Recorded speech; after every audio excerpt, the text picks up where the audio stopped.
اتولدت كان عندها عيب خلقي في القلب، وهو انعكاس الشرايين وثقب بين البطونين. كانت الحالة صعبة جدا، ومن 13 سنة وانا شفت اللي محدش شافه في الدنيا كلها. انا ساكنة اساسا في اسكندرية مش من القاهرة، وكنت دايخة بين المستشفيات من اسكندرية للقاهرة ومن القاهرة لاسكندرية، وما لقيتش اي فايدة من اي حاجة. وكل الدكاترة اجمعوا ان هي ملهاش اي جراحة هنا في مصر، وهتعيش عمرها كله بالعلاج. ولغايه ما ربنا كرمنا ببرنامج مدام ريهام تابعته، ورجع لي الامل من تاني ان انا في يوم من الايام ان منى تخف وتبقى كويسه زي اي بنت طبيعيه وزي اي طفله طبيعيه. والحمد لله رب العالمين. رحنا يوم الخير ومدام ريهام لما شفت الناس دي كلها ما صدقتش، يعني ان احنا بعد الناس دي كلها هنوصل، ان احنا كل اللي انا شفته ده ان احنا نوصل لمدام ريهام. وتوجهنا للدكاتره، وفعلا هي قالت لنا روحوا للدكاتره، وتوجهنا للدكاتره.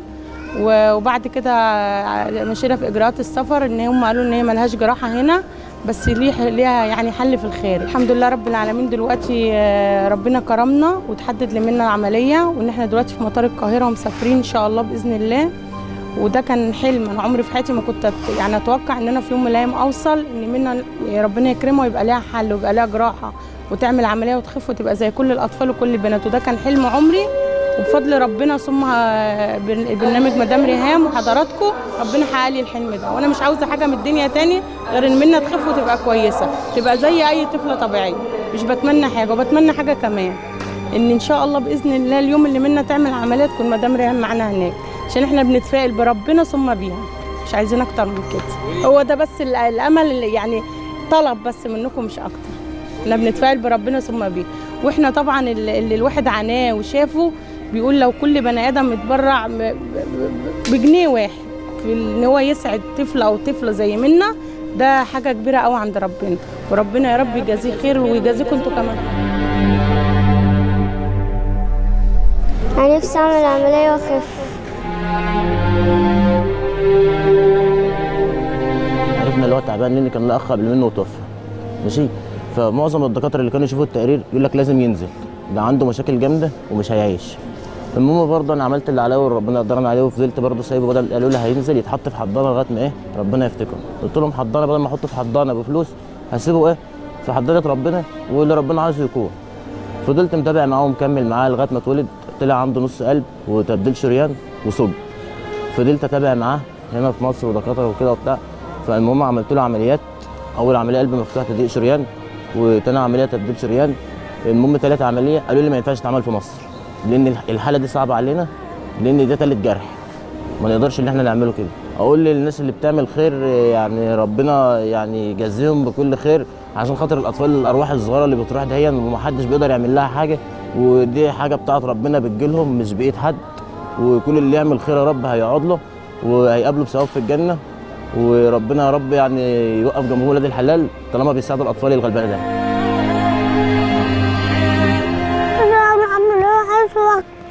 والله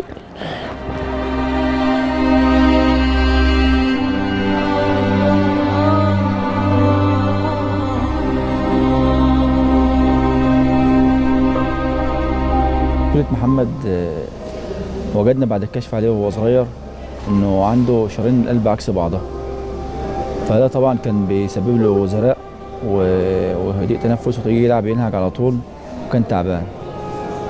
فكان لازم نعمل له عمليات، فاحنا عملنا عمليتين تحسين حاله يعني، وجت بقى العمليه الثالثه فقالوا ان هي ما تتعمل في مصر. فربنا وفقنا ان شاء الله ووصلنا لبرنامج صبايا، والحمد لله يعني ان احنا توفقنا ومسافرين النهارده باذن الله عشان نعمل العمليه الاخيره ان شاء الله باذن الله.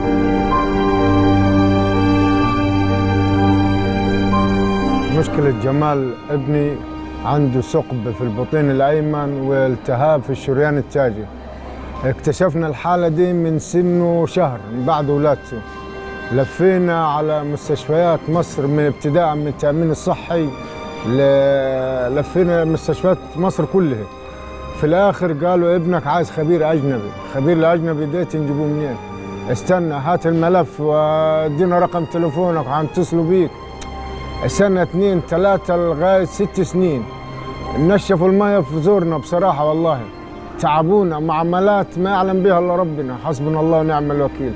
في الآخر خالص ربنا أكرمنا ببرنامج صباح الخير وتوصلنا له، وإن شاء الله احنا في المطار حاليا معنا التذاكر، هنروح نعمل العملية إن شاء الله ونرجع بخير وسلامة إن شاء الله. سبحان الله الدكتور اللي عمل له القسطرة آخر مرة قال إزاي ده عايش، سبحان الله إزاي ده عايش. يعني المفروض الحالة اللي بتاع جمال ده في أي طفل تاني ما كانش كمل سنة، فده كمل 6 سنين سبحان الله عايش، بس بيعاني في النوم، بياخد النفس بالعافية، يطلع السلالم ينهت. فأبوه وأمه اللي تعبانين ومش هو بس. يعني هذه مشكلة جمال. شفنا الأمرين من 6 سنين والناس مش حاسة بالناس. سبحان الله في ناس أغلبيتها عندها لا شعور، إذا كان دكتور ولا فرد أمن ولا لا مؤاخذة حتى في المواصلات فيش رحمة ولا شفقة، وحسبنا الله ونعم الوكيل. يعني سبحان الله ربنا سيدنا رسول الله قال خير الناس أنفعهم للناس، ولله رجال لله عباد اختصهم في قضاء حوائج الناس، حببهم في الخير وحبب الخير فيهم. فينهم الناس دي؟ فهم الآمنون من عذاب الله يوم القيامة. نسأل الله أنه يكون برنامج صباح الخير والمتبرعين لصباح الخير ودكاترة صباح الخير يكونوا من عباد الله الذين اختصهم في قضاء حوائج الناس، حببهم في الخير وحبب الخير فيهم. إن شاء الله يكونوا آمنين من عذاب الله يوم القيامة. والحمد لله احنا متشكرين قوي من برنامج صباح الخير، وبارك الله فيكم، جزاكم الله عنا كل خير. وكل من ساعدنا برضو أوجه له رسالة شكر، من مد يعني إلينا يد العون والمساعدة، ربنا يديم عليه الصحة والعافية فيه وفي أولاده. لأن بصراحة أنا فقدت الأمل خالص، وحسيت إن الدنيا خلص فيها الخير لما ربنا أخيرا كرمنا بصباح الخير، والحمد لله رب العالمين. عشان تدير وتلعب في المدرسة وتطلع السلالم ما تبكيش، لا إله إلا الله، هتزعل منك ماما، هم هيدوك حضن ولا حاجة. لا إله إلا الله، لا إله إلا الله، ما لسه بتحكي بالتليفون.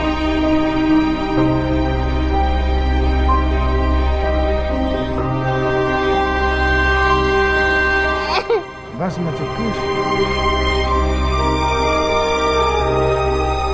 الزهراء والمنصور هيزعلوا منك.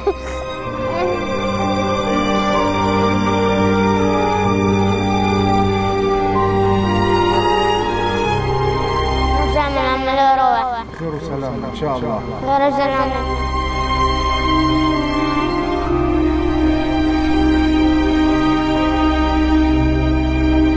أنا والدي الطفل عابد أحمد وهبي. هو من ساعة ما اتولد عرفت إن هو عنده خلقي في 37، هو عنده 37 يوم.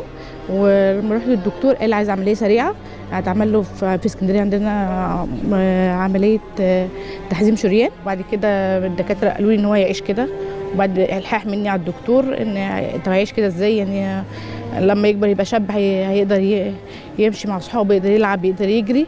بعد الحاح قال لي إن هو عنده انعكاس في البطنين وملهوش عملية في مصر ولا في العالم كمان، يعني في سن 7 سنين لما يتعب خالص ويتعمل تغيير قلب اسهل لما هو الكلام اللي قالوا لي كده بعد الحاح مننا ان احنا نقول له هي كده. فاحنا بعتنا لصباح الخير جواب وقبل يوم الخير وردوا علينا وجايين النهارده عشان نعمل العمليه ان شاء الله باذن الله. كل واحد اتبرع طبعا عشان ابني يسافر وابني غيري وربنا يجازيهم كل خير، لان مهم بردك الواحد بيبقى صعب قوي لما يشوف عيله بيتألم او بيسمع ان انا نايم جنبي بسمع دقات قلبه والدق على المخده سامعاها، ما ببقاش عارفه اعمل له ايه، يعني ببقى الحمد لله على كل شيء، الحمد لله.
قد ايه الواحد بيبقى مبسوط جدا جدا جدا انه يفضل من كل مكان يقف فيه يقول مسيرة خير جديدة، وان شاء الله هنفضل مستمرين، وان شاء الله هنحقق اكتر، وان شاء الله هنسعد ناس اكتر. قد ايه لما سنة بتمر سنة ورا سنة ورا سنة ورا سنة واحنا في كل بلاد العالم وفي جميع مستشفيات مصر بنحقق البسمة على شفايف المرضى. احسن حاجة في الدنيا ان الواحد يخفف الام الناس، بس قد ايه لما تبقى بتسعد طفل دي حاجة تانية خالص. مهما هوصف الاحساس اللي بيبقى عندي، وعارفه ان في ناس كتير قوي بتتفرج علينا تقول لك ايه هي مذيعه وطالعه بتمثل وبتاع وبتقول كلمتين لا والله العظيم، ومش يعني مش محتاجه احلف لان انا مش محتاجه اثبت لحد اي حاجه، بس فكره ان سنه ورا سنه الواحد بيقف قدام الكاميرا يقول نفس الكلام والكلام بيتحقق، يعني يقول مسيره خير جديده من بلد لبلد. وقفت في ألمانيا قلت الكلام ده، وقفت في الصين قلت الكلام ده، النهارده في اسطنبول بقول الكلام ده، في مصر في كل مستشفى كنت بقف قدامها، في مطار القاهرة كنت بقول كده، في كل مكان بنروح بقول مسيرة خير جديدة، وبكرة هيبقى أحسن من النهارده، وهنعالج ناس أكتر، وناس كتير هتشفى على إيديكم، وده فعلا اتحقق. وفكرة إن هو يتحقق في حد ذاتها عظيمة جدا جدا جدا، لأن انتوا اللي حققتوها. يعني لما نفكر كده، لو انا كنت جيت عملت برنامج صبايا الخير ده وطلعت ناديت مع نفسي ومع كل الهجوم والاشاعات اللي كانت بتطلع، وواحده مش محجبه وشعرها اصفر وبتاع، وقلت ايه يا جماعه والنبي ساعدوا العيانين، هيقول لك مين دي؟ مين المتبرجه اللي شعرها اصفر اللي بتمثل اللي بتعمل بتاع اللي بتدعو للخير؟ مين دي اللي بتمثل وبتطلع حاطه احمر واصفر وعايزه تسعد ناس ولا عايزه تعالج ناس؟ قدرتوا تفهموا ان احنا بجد مش عايزين نعمل منظر، وقدرتوا تفهموا فعلا ان الخير ملوش دعوه بمظهر، وملوش دعوه بطريقه كلام، مش لازم اطلع مكسوفه ومنكسره وحاطه عينيا في الارض ولابسه سبحه وكل الطرح اللي في العالم وبتاع عشان ابقى حد عايز يسعد حد.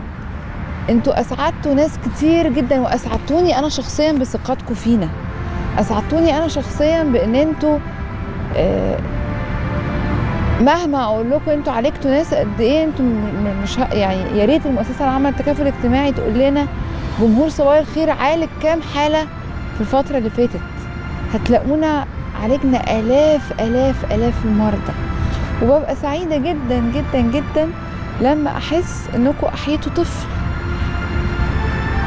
النهارده لما باجي اسطنبول، مش من حبي في اسطنبول يعني اسطنبول بلد جميله على فكره بغض النظر عن حاكمها، يعني الاطفال اللي احنا مش عايزه اقول اللي ربنا بيحييها واللي ربنا بيؤمر ان هو يحييها مره تانية، قد ايه امهات بتبقى فاقده الامل تماما، ومش بروباجندا ومش كده، بس الاطفال اللي احنا بنلتقي بيها كل يوم دي، كل يوم وكل لحظه وكل دقيقه، نبقى عايزين نعالجها، نبقى عايزين نعمل مستحيل عشان نديهم فرصه ان هم يعيشوا. مفيش حد فينا وهو كان طفل كان في دماغه ان هو هيبقى مريض او هيبقى او ممكن يموت. بالنسبه لنا الموت ده كان متركز في السن الكبير، لما تكبر في السن وتتعب والتعب ده مرتبط جدا بان انت كبير في السن. لكن للاسف الشديد في موضوع الاطفال ده الموضوع مختلف، لا هو تعبان وما عندوش فرصه للحياه وهو لسه صغير، والمسؤوليه اصلا الموضوع ده عليه وقدرته على فهمه صعبه. صعب ان انا ابقى انا مطلوب مني بدل ما اروح العب واهزر واروح العب كرة في الشارع واشتري شوكولاته ان انا يبقى مطلوب مني ان انا اروح اعمل قسطره، او اني اغسل كلى، او ان انا اروح اعمل ايكو على القلب، او ان انا اروح اخد حقنه عشان اوسع الشرايين، او يعني عايزه اقول لكم اتهمنا كتير قوي بالرياء، وان احنا يعني بمنظر الناس بتطلع تشكر ريهام سعيد وتقول اشكر ريهام سعيد وتقول وبتتظاهر انها بتعمل خير وبتاع. اقعد اقول يعني ايه العبط ده؟ يعني تخيل ان ريهام وصبايا والكروب بتاع صبايا وكل الناس دي كذابه جدا، وبتشوف ناس شفايفها زرقاء وضوافرها زرقاء وبتموت قدامها، حتى لو هي ممثله مش هتتحرك، حتى لو هي وحشه يعني مش هتتهز وتساعد. يعني مين في الدنيا يقدر يقول انه يشوف طفل تعبان وما يساعدوش او ما يديلوش فرصه جديده للحياه؟ انا بشكركم جدا جدا جدا جدا، وهفضل اشكركم صدقتوا او ما صدقتوش وتقبلتوا الشكر ده او ما تقبلتوش او قدرتوه او ما قدرتوهوش. لا شكرا، شكرا على ثقتكم فينا، وشكرا على انكم اديتونا الفرصه ان احنا نعمل ده، وشكرا ان انتوا احييتوا كل الاطفال دي. حتى لما طلعت قلت معايا 46 طفل عايزين يطلعوا يعملوا قلب مفتوح، طلعتوا 85 طفل، والنهارده هنشوف منهم 14 طفل، وهنرجع مصر ب6 اطفال تانيين. هنرجع عايزين نعمل لهم فرح، لان لما اكرم بيقول لي البروديوسر بيقول لي انت يعني هتعمل لهم فرح زي هو فرح؟ قلت له هو فرح، لان انت بتفرح بالواحد لما بيروح يتجوز على انه هيبتدي حياه جديده. هي طبعا ولا بتبقى حياه جديده ولا بتاعتي، بتبقى نكبه وبتبقى النهايه راضي بيضحك عشان راضي هيتجوز. لكن اللي انا بقوله ان الفرح الحقيقي فعلا ان الواحد يفقد القدره على انه يساعد ابنه ويعجز على انه يشفي ابنه، وفجاه ربنا يرفع عنه البلاء ويلاقي ابنه رجع طبيعي جدا. هو ده العرس الحقيقي، الفرصه الجديده للحياه. واحنا هنا من اسطنبول بنعيش كل لحظه بتحيي الامل ده، ان الناس كانت فاقده الامل في الحياه تماما ودلوقتي بقت هتعيش بشكل طبيعي. بجد بجد ألف شكر.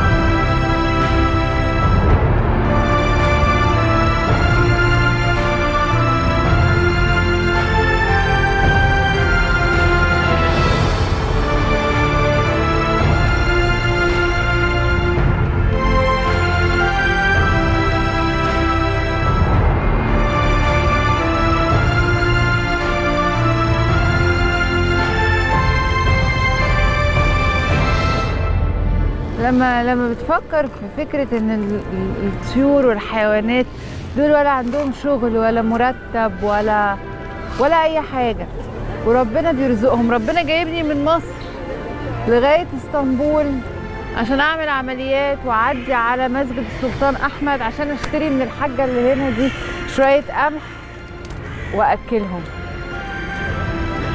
او غيري ياكلهم. يعني فعلا اللي حصل في صبايا ده معجزة، ان من برنامج صغير قوي لحاجة بتكبر لآلاف العيانين بيخفوا، كل ده بسببكم انتوا.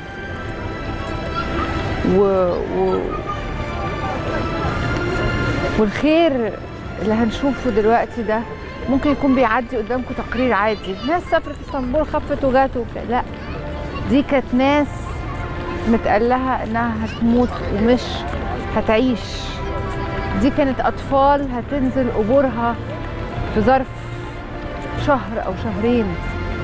دي كانت امهات وابهات هيفقدوا اعز ما عندهم ضناهم، وانتوا اللي عملتوا ده.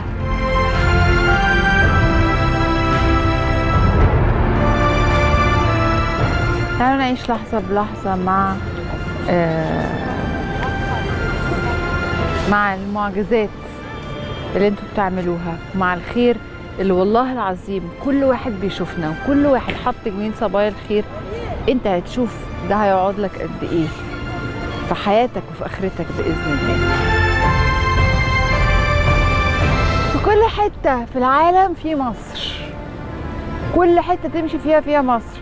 بيقولوا لي ان احنا ادينا لاسطنبول المسله دي هديه، كنا بنفرق اثارنا هديه غريبه قوي. وقاعدين مصورينها ومبسوطين بيها قوي وبيصوروها، وهي حتة مننا، حتة من عندنا، عشان بعد كده اللي ينزل من مصر او يقول حاجة وحشة على مصر ما يحتفظش بحاجة من مصر وما ياخدش حاجة من مصر وما يقبلش على نفسه حاجة من مصر، يرجعوا لنا حاجتنا.